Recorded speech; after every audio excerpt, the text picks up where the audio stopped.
ഇപ്പോൾ ഈ വർദ്ധിച്ചു വരുന്ന എന്താണ് പറയുക ചികിത്സാ ചെലവ് അതൊരു വലിയ പ്രശ്നമാണ്. അപ്പോൾ മുതിർന്ന പൗരന്മാർക്കുള്ള സൗജന്യ ആരോഗ്യ പദ്ധതിയായ PMJAY കുറിച്ചുള്ള വിശദാംശങ്ങൾ ഇന്ന് ക്രിസ്ത്യാ ചെറിയാൻ പങ്കുവെക്കുന്നു.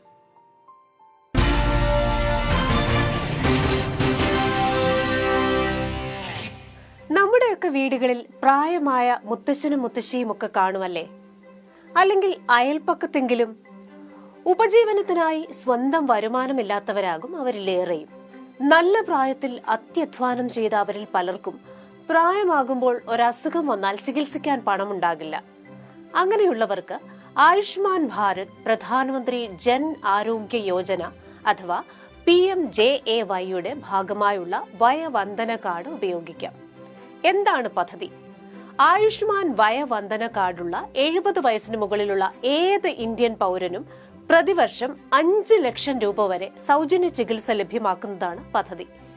കാശില്ലാ കാലത്ത് കീശ കീറാതെ മികച്ച ചികിത്സ മുതിർന്നവർക്ക് ലഭ്യമാക്കുക എന്ന ലക്ഷ്യത്തോടെയുള്ള ഈ പദ്ധതി കഴിഞ്ഞ മാസം 29 മുതലാണ് പ്രാബല്യത്തിലായത്.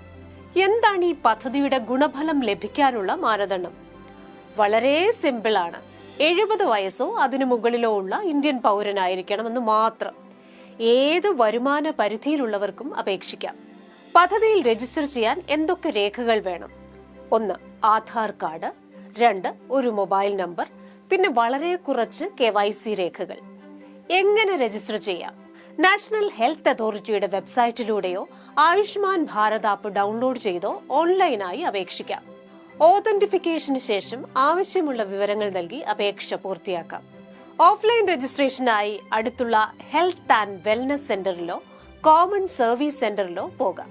പക്ഷേ ആധാർ കാർഡും മറ്റ് KYC വിവരങ്ങൾക്കുള്ള രേഖയും എടുക്കാൻ മറക്കരുത് കേട്ടോ.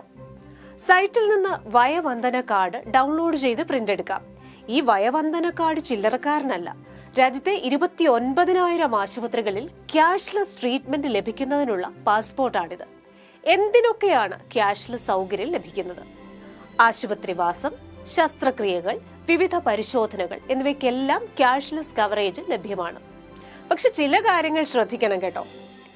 ചികിത്സ തേടുന്ന ആശുപത്രി പദ്ധതിയുടെ ഭാഗമാണോ എന്ന് നോക്കുക.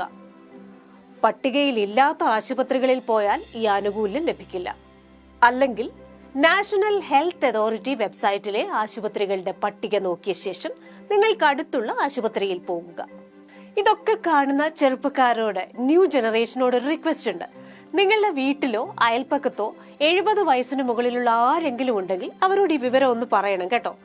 ഓൺലൈൻ രജിസ്ട്രേഷനായി അവരെ ഒന്ന് സഹായിക്കുക. മുതിർന്നവരുടെ കുഞ്ഞു കുഞ്ഞു ഡിജിറ്റൽ ഡൗട്ട്സ് ക്ലിയർ ചെയ്തു കൊടുക്കുക. ഒരിക്കൽ നമ്മുടെയൊക്കെ ജീവിതത്തിൽ പ്രകാശമായിരുന്നവരുടെ ജീവിതത്തിൽ പ്രകാശം തിരികെ നൽകാം. Good night.